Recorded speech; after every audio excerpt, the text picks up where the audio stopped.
Hello there, and welcome to this edition of the only endometriosis podcast you need, the first one for 2025. How exciting. So in today's episode, we're going to talk about how to start this year with gentle self-care, with some kind self-love that will set you up for a fabulous 2025. So it's going to be a very slow podcast this morning. It was going to be a ranty one, and I was going to do this podcast next week, but I don't have the energy for ranty. As you can probably tell, I've picked up this cold for the second time this winter, which is my body definitely saying to me that I need to just take it a little bit easier on myself. I need to take some of my own advice rather than trying to do everything all the time. So this podcast is all about this. This podcast is all about why you are perfect. You were enough at the end of 2024 and you will be enough at the end of 2025, and you don't need to jump into all these crazy, impossible New Year challenges. You don't need to find a better version of yourself in the new year. And this podcast is just about why you are enough exactly as you are, why you are doing enough and why you are enough, and why that is absolutely fine. So let's start as we mean to go on. Grab yourself a nice warm brew, get yourself somewhere warm, somewhere cozy, and sit and just chill out for the next half hour, maybe even an hour, because what I'd love you to do is just put into practice straight away some of the things I'm going to talk about. And some of these things you will have heard me talk about already. Some of the things, no doubt, I talked about last year, but this is going to be a nice way of just gently welcoming in 2025. So quite often we see these, I don't know what your Facebook feed's like at the minute, what your social media feed's like at the minute, but mine is full of people saying how they're going to train for a marathon, how they're going to be, walking 15,000 steps every day in January, or giving up alcohol, or getting to the gym every day. They've joined a gym, they did a January join of gym thing. It's everywhere. And it can be quite soul destroying because it makes us feel as if we should be taking these steps to be, in inverted commas, I'm doing my inverted commas again, how we should be taking steps to be better. And the only way you can be better is to deprive yourself. It's to give something up or push yourself to the extremes, do all these mad step challenges. Quite often it's people who genuinely want to be better. Quite often it's people who genuinely do see the new year as a chance to do something that they've wanted to do, or to strive towards a goal this year in 2025 that they've wanted to do. And that's absolutely fine. At the end of the day, we are all just trying to be happy. And happiness comes in many, many forms.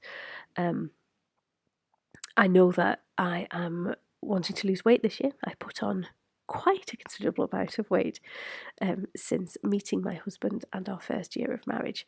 I've kind of just relaxed into this kind of easy life, which isn't a bad thing. But I know that for my own health and for my own happiness, I need to be a little bit fitter. And with that comes the losing weight. So I know that I will be exercising and moving a little bit more this year. Again, taking my own advice. There's a whole host of reasons why I didn't do it last year. I won't bore you with them, but that's what, when I talked in my last podcast in 2024 about leaving things behind, they're the sort of behaviours and mindsets that I need to leave behind in 2024 if I'm going to be a little bit happier this year. So that's what I invite you to do. I just invite you just to sit back and very, very gently think about how the holiday period went for you. Look at if you did do a list of things from the last podcast in 2024, look at those lists and just see what kind of things you can leave behind you. And try as best you can just to cut out the noise from the January starters, from the high intensity, high pressure. Do this every day this month and you'll feel better. I'm going to let you into a little secret I probably shouldn't share, but when I started to look at taking Halcyon International, when I started to look at all the online stuff that I do and really widening my reach so that I can help more women, I did a lot of Facebook marketing, of social media marketing, training. And some of it was quite good, but a lot of it was actually quite aggressive. It was quite masculine vibe, masculine energy. How to sell. And quite often it didn't come across like that. Quite often it came across as very gentle Very lovely training. But all of the training talked about how to get people to buy your services, to buy your products at the end, which is absolutely fine. Obviously, we need to make a living. Everybody needs to earn money. And if you can earn money helping people and earn money doing what you love, then that is a very, very beautiful thing indeed.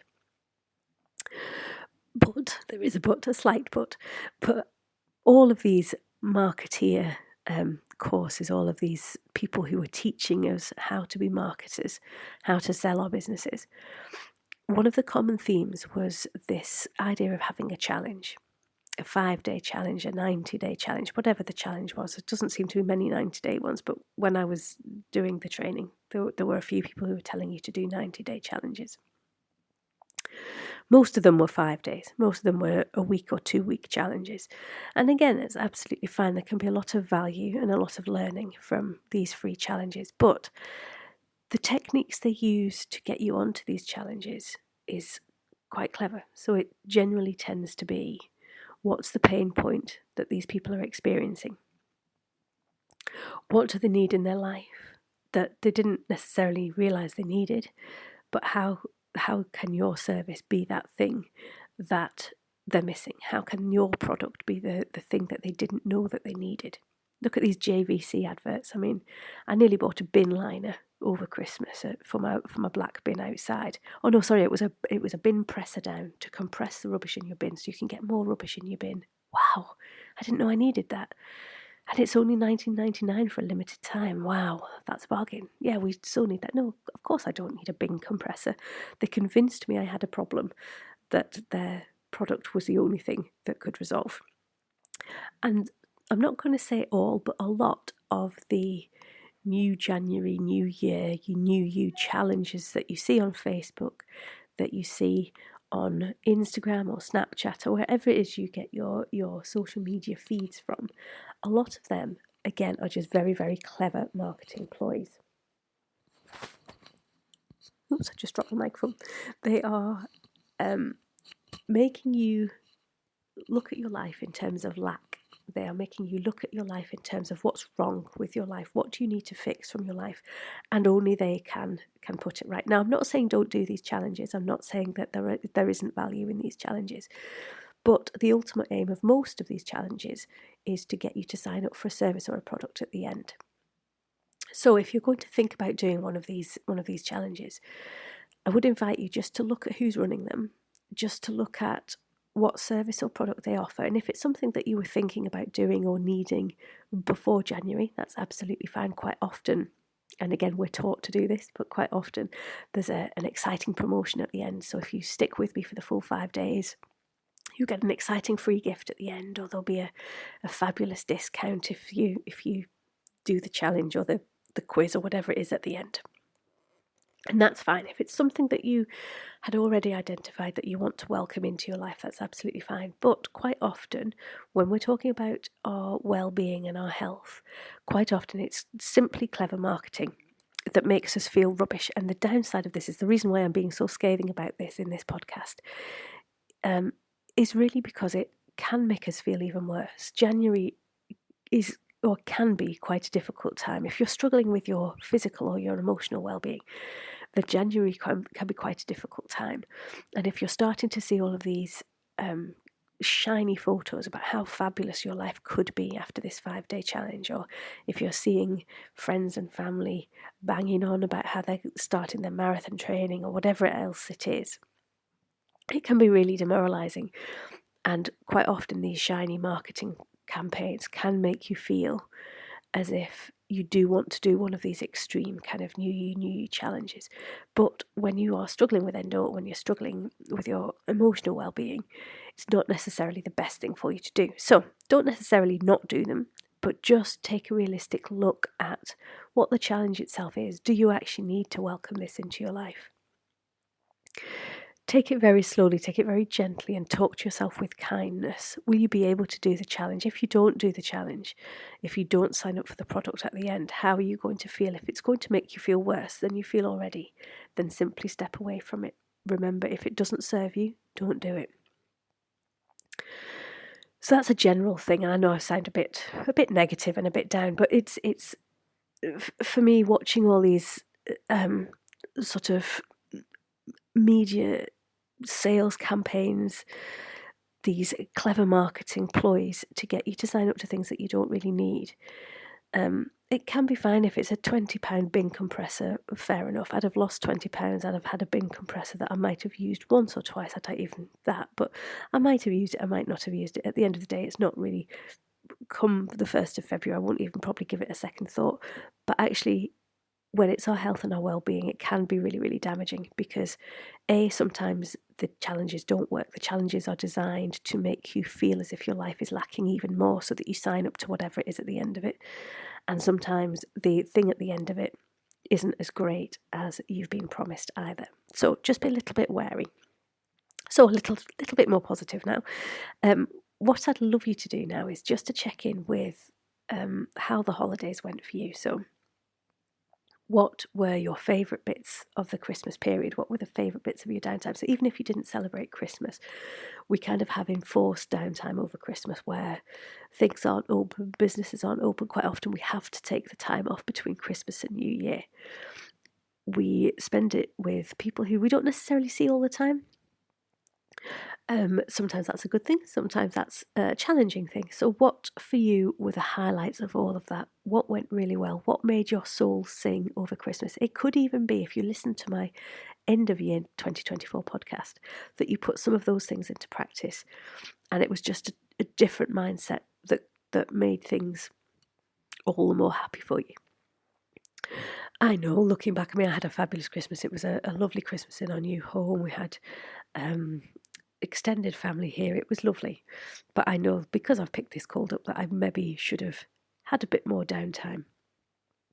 I maybe should have not put as much pressure on myself to do the work that I tried to do all the things to all the people.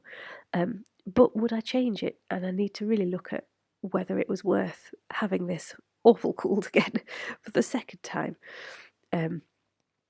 Because it was a lovely Christmas. So what didn't serve me, and what should I have maybe, I don't like that word as you know, but what should I maybe have eased off on if I wasn't going to get the cold, or maybe the cold was inevitable anyway. So have a look for you at what made your soul sing. What were the highlights of your Christmas? What were the highlights of your holiday period? And what were the challenges? And were there any lessons? And I hesitate to use that word, but what were the lessons that you can take from the challenges? So again, it could just be a simple mindset shift, or it could be something that you want to do less of in the coming weeks, in the coming months. Something that you want to leave behind. Is it again, like I say, mindset? Is it actions? Is it activities? Is it even the relationships, the friendships that you realised didn't serve you as much as you thought they would do? And it's okay when you've got something like endometriosis, even if you're going through the menopause, if there's something that isn't quite right, even if you struggle with anxiety, it's absolutely fine to acknowledge that the toll the holidays take on you. And I think that's, when I looked back at my festive period, I think that's one thing I didn't do. So when Christmas kind of came to an end, I tried, even though I said I was going to be gentle with myself and I kind of kidded myself, I did try to jump back into the new year from the 6th of January, from that Monday. I did try and work full on, and I just couldn't, because I got this cold and it just wouldn't let me work. So actually what I should have done was what I pledged to myself to do, and that was a gentle start to the new year. I think I thought I was kidding everybody else as well, but yeah, gentle start to the new year is exactly what I needed, and I didn't listen, and that's why I'm getting the cold. But self-care in January doesn't need to be extravagant. It doesn't need to be running every day. It doesn't need to be joining the gym. It doesn't need to be any of that. It doesn't need to be cutting out alcohol or sugar or all of these other things that you see are going on around you. It can just be as simple as taking an extra 5 minutes on a morning just to have a hot chocolate, or to stay in bed for a bit of extra sleep. It can be reframing. It can be saying no to obligation. So it can be saying, no, I don't want to meet up with you at this time. My energies aren't great. It can be just setting those boundaries. Whatever you need to be happier in 2024. This isn't about changing you. It's not about being a better you. It's just about how you could be happier this year. So one of the other things is to let go of the pressure of New Year. So like I say, you can see a lot of these social media pushes, societal push for New Year, New You, and it is absolutely okay to reject that. If you want to reject it fully and just carry on exactly as you were in the last week of 2024, there's absolutely nothing wrong with that. There's nothing wrong with taking a gentle review and shedding things, leaving things behind, but equally it's absolutely fine just to do nothing and just to continue doing exactly what you were doing. You are perfect as you are. You are completely enough as you are. You don't have to reinvent yourself just because it's January. When you're living with endometriosis, it can be incredibly difficult to think about life beyond next week, and that's absolutely fine.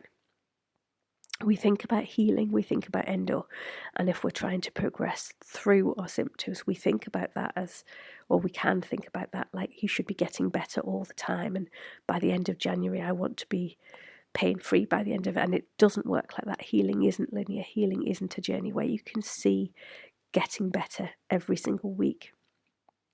So it's okay just to keep doing the things you're doing, just to do more of the things that you know make you feel better, and just gentle healing all the time. Small, manageable steps are more meaningful than these massive New Year's resolutions, because quite often as well, if we do these challenges, if we do these resolutions and we don't hit them, because I don't know anybody, and I include myself in this, and I used to set massive New Year resolutions years and years ago. I used to really buy into this new January, new year, new you thing, but I never carried out a resolution for the full year. And most people don't, and if you don't, it can be really demoralising. It can do your well-being way more damage to set a New Year's resolution and fail than it is to not set any at all. So the one thing I would invite you to do is to tune into your body. Tune into your body and just ask, without any judgment, without any ulterior motive, just as you're sat here and now, just think, how do I feel today? What does my body need? What does my soul need? What does my mind need today? You can do that in a journal. You can think about just journaling how you're feeling.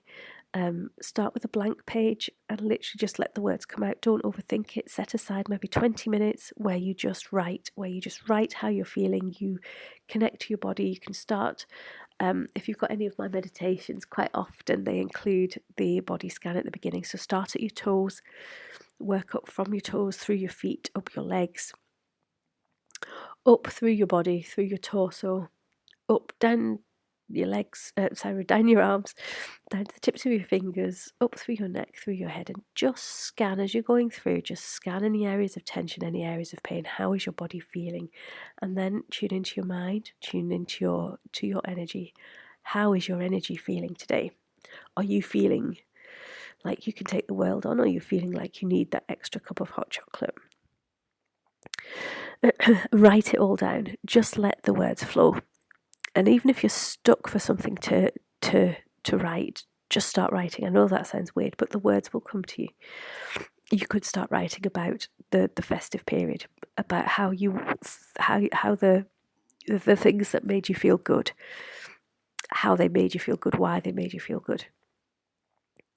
Just tune into your emotional well-being, into your physical well-being. If you do yoga, just do one of the gentle yin yoga, the nidra yoga poses. A gentle stretch. I always find a lot of my thought comes from pigeon. I'm not very good at pigeon poses, as interestingly a lot of women with endometriosis can't do pigeon pose particularly well. I'll do a podcast at that at some point, I'm sure. But just a gentle stretch and just do some really lovely deep breathing, and quite often the thoughts will come then. Another way to do it is just to connect to your womb as well. Just pop your hands on your tummy, pop your hands on your abdomen, just take some really nice abdominal breathing. Tell your womb that you love her, something that we don't do enough. And again, just abdominal breathing, and the words will come. This is a lovely, comforting way of just tuning into your body and just finding out exactly what your body needs today. And you could even pledge that you do that every day. You don't have to do it every day, but pledge that you'll try and find some time to do whatever it is that you find comforting every single day. You don't need to do the journaling every day if you don't want to. Journaling, I would say if you're going to look at setting up a daily ritual, not necessarily as a New Year's resolution at all, but if it's something that you feel would serve you, then journaling is a really lovely way to invite some comfort and to invite some positivity into your life without it really creating that much disruption. So set aside just 5 minutes before you go to sleep on a night. Get a lovely, if I know a bit of stationery, but get a nice book, a nice new pen, and just pledge to yourself that you'll try and journal every night. It doesn't matter if you don't. If you don't, it doesn't necessarily mean that you need to do it the next day. You just pick up when you're reminded to. But it's a really nice thing. It's a really nice thing to do just before you go to bed. It ends the day with positivity. And literally, if you're struggling for something to think about, just think about 3 things that made you smile that day. You can go all in depth. You can do exactly what I'm asking you to do today. You can tune into your body. You can ask yourself how you're feeling. You can write down how you're feeling. You can write down the things that your body needs today, the things that your mind rejoiced in today. But actually, sometimes we just don't feel like that. So simply writing down 3 things that made us smile can have such a massive impact. So when you're tuning into your body as well, when you're thinking about what your body needs, think about the emotions that it's throwing up and write that down. Sometimes it can be negative. That's absolutely fine. We need to get those negative emotions out. Keeping negative feelings inside of us, keeping negative feelings bottled up, do make us ill over time. The important thing to think about, if you're writing down any negative things, if you're writing down things that are upsetting you, negative emotions, negative feelings, negative memories even can come up for you. If you're writing those things down, the really important thing to do is to end on a positive. So we always find the positive. Now that could be tuning in again to positive feelings. That could be tuning into positive things that made you smile. It could also be just finishing on a mantra, on a positive mantra. So if there is something that's worrying you, if there's something that's bothering you, flip that on its head. Turn it into a positive phrase and just end your journaling, end your reflection on that positive phase. Never end it on the negative, because what we want to do is walk away from these exercises feeling better. Again, in inverted commas, feeling better than we did when we started. And that goes for the year ahead of us as well. So sometimes it's just powerful to set ourselves an affirmation. So if you do want to do something about how 2025 is going to be better for you than 2024, how you're going to feel happier, why 2025 is going to be your year, then think of an affirmation that will give you encouragement if you're going to make gentle pledges. Now, I talk about pledges.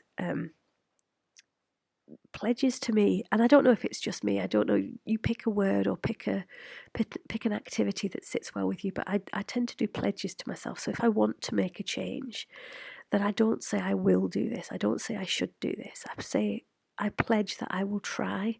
And the word pledge to me seems to be way more gentle. It's not setting up a requirement, it's not setting up something that I'm going to struggle to do. It's literally just me saying to myself that, do you know what, I'm going to try and do this. I'm going to pledge to myself. I'm not promising, because I don't want to break a promise, but I'm just going to say that I'm going to try and do this. And if you have something similar that just sits a bit more gently than the resolution, than the promise, than the I will or I should statements, use those words, because our words are so powerful. So if you can do that, that's a really, really nice way of bringing or inviting in a bit more happiness. Once you know what's going to make you happy, once you know what served you last year, once you know what your body needs this year, once you know what your body needs even just today, then pledge to do those things that are going to bring a bit more happiness into your life. And then have an affirmation that will back that up.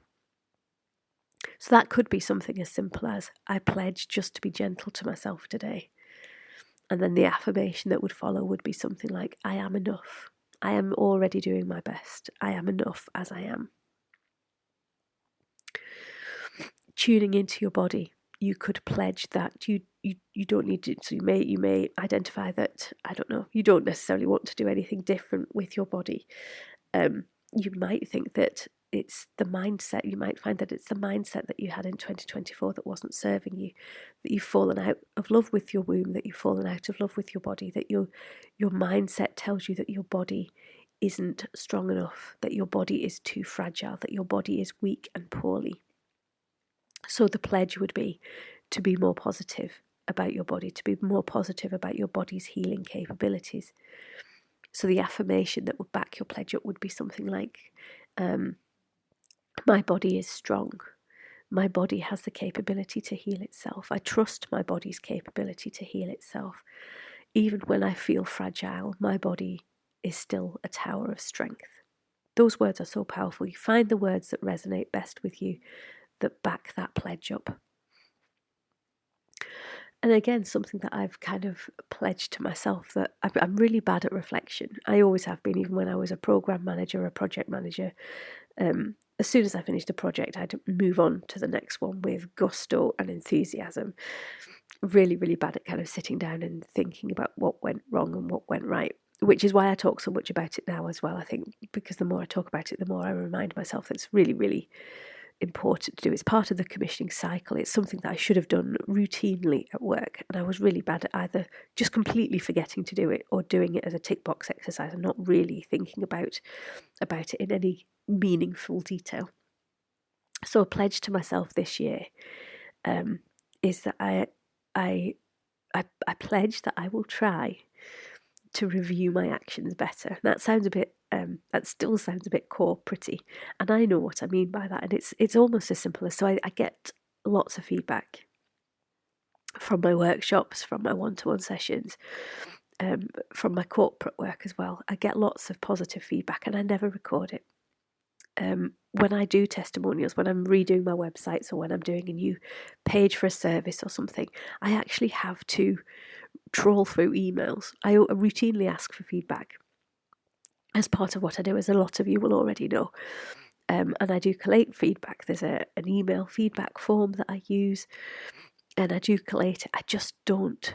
No, I don't collate it. That's the problem. I do collect it. I don't collate it. So when I'm setting up new pages for services, or when I'm sort of doing presentations about the company, or whatever it is that I'm doing that requires feedback, I actually have to trawl through emails. I have to go back to the form and look at what people have said, because I don't routinely sit down and review things. So my pledge to myself this year is to get better. I'm giggling.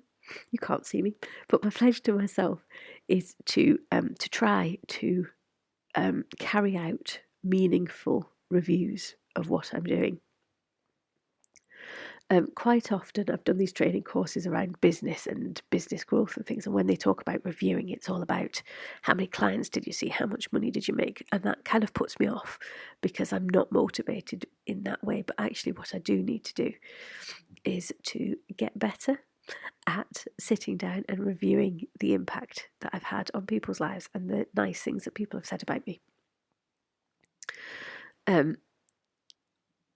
So my pledge is to do just that.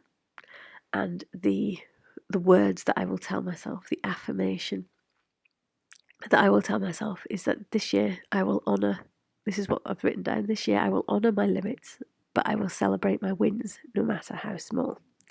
So I'm going to pledge to myself, so that I don't get two really nasty colds at the back end of this year, that my body is listened to. I'm going to listen to my own advice. I'm going to do what I tell my clients to do. I'm going to be better at doing what I tell my clients to do. And I'm going to honour my boundaries. I'm going to stick to the gentle time management processes that I practice. That I preach. I'm going to practice them. And I'm going to reflect and celebrate my wins. One thing also to say is that I'm probably, if I put myself in the shoes of everybody that I'm talking to now, I'm probably going to forget that, probably on I'm going to say day 12. So it's okay to do that as well. It's okay to take things day by day. It's okay to remind yourself every day that this is what you need to do. People talk about routines, and if you do 30 days, 60 days, 90 days of doing something, it becomes routine. That's not always the case. And again, we kind of put a lot of pressure on ourselves, feeling that we have to do something for that time period in order to remember to do it. Actually, setting a simple reminder on your phone. I have daily reminders that ping up on my phone, and they're not necessarily things to do, it's actually ways to feel. So I have a daily reminder that pops up at 7:30 on a morning. So when I'm kind of just starting my day, I have a lovely positive affirmation that pops up every day. I have one at lunchtime just to make sure that I'm reminded how fabulous my day is. And I have one that pops up at 10 o'clock at night as well, just before I'm kind of getting ready for bed, that I read every day. And I've had them on my phone now for just over 2 years. And some mornings I don't see it. Some days it's just there and I clear notifications, and there's 5 notifications to clear. But actually, if I'm having a day where I need that lunchtime reminder, it's quite nice that it just pops up and reminds me that I have everything I need to make today the best day. So sometimes that's all you need, that daily reminder to just keep checking in, with your happiness, just keep checking in. Remind yourself that you are perfect as you are enough, you don't have to be better, you don't have to be different. If you want to be happier, then look at the things around you that serve you. Don't necessarily look at being different in terms of who you are. So, prioritise rest this month. I don't know where you're listening to this, but here in the northwest of England, the snow is finally starting to melt. The ice is finally starting to melt. But we've all had a bit of an enforced downtime around here just because of the weather.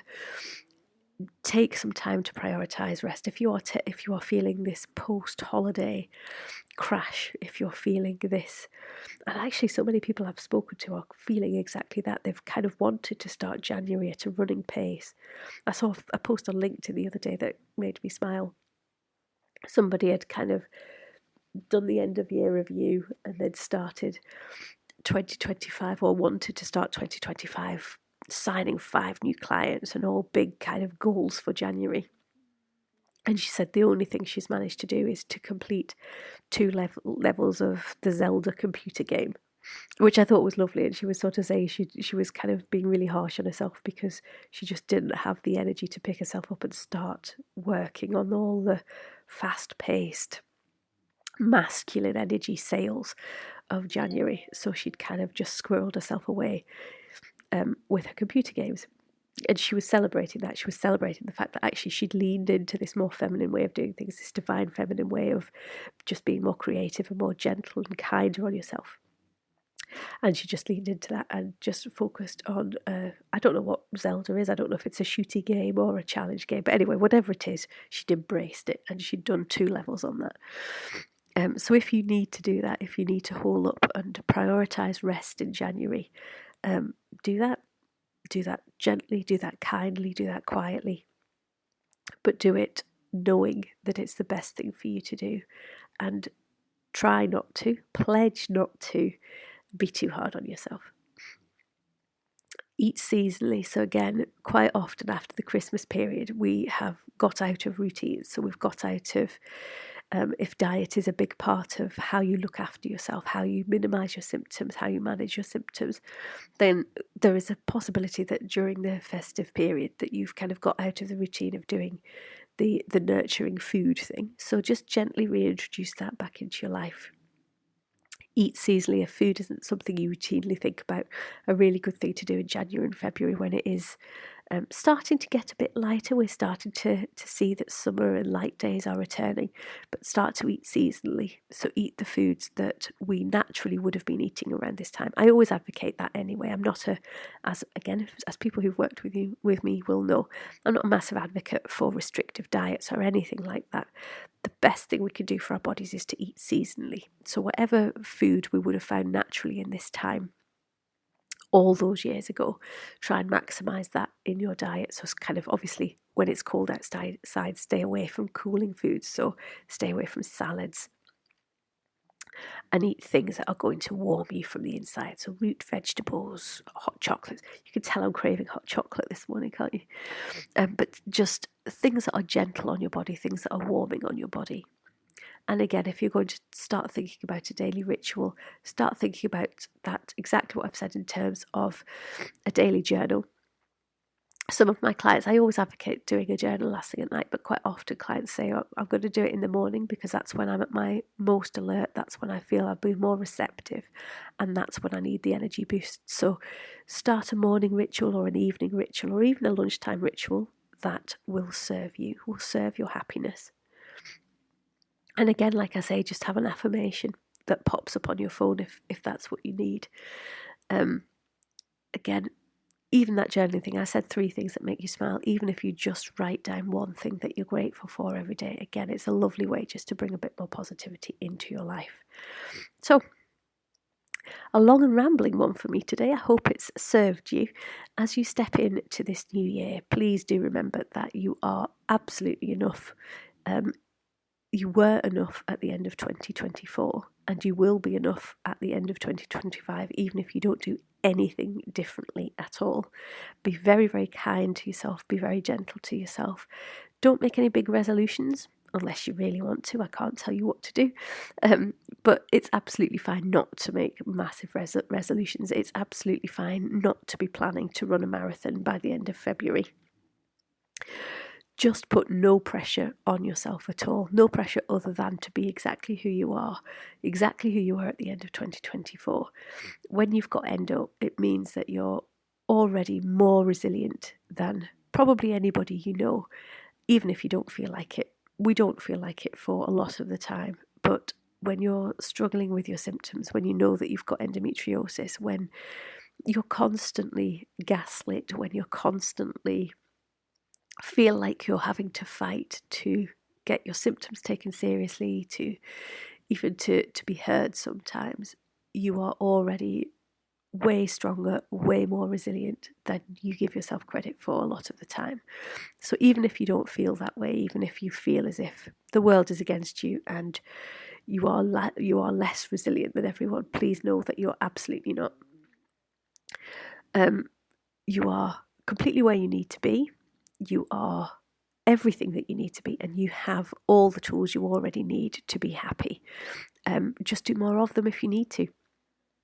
There's new things you can learn. If there are new things you can learn, then pledge to learn them, but do that in a really gentle way, in a way that doesn't put pressure on yourself, and in a way that you can celebrate and rejoice in all the actions you're taking. So I'm so glad that you're here. Thank you so much for following me. Thank you so much for listening to my podcast in 2024. I will be back top of my game next week, so you might get a bit of a rant from me next week. It's all planned. It was going to be today, but I didn't have the energy to do a ranty one today. But I can't wait to share another year of supporting you to manage your endometriosis. I'll try and do a bit less ranty, or maybe not actually. We'll see how I'm feeling, but it's all going to be about self-care, self-love, gentle prioritization of yourself. Selfish isn't bad, selfish is good. So for now, take care, be kind, be gentle, take some time out this morning just to really relax in a positive way, and know that whatever it is you decide to do in 2025, however you want your 2025 to look, you've absolutely got this. You don't need to change. You don't need to be a better you. You're already perfect, just exactly as you are.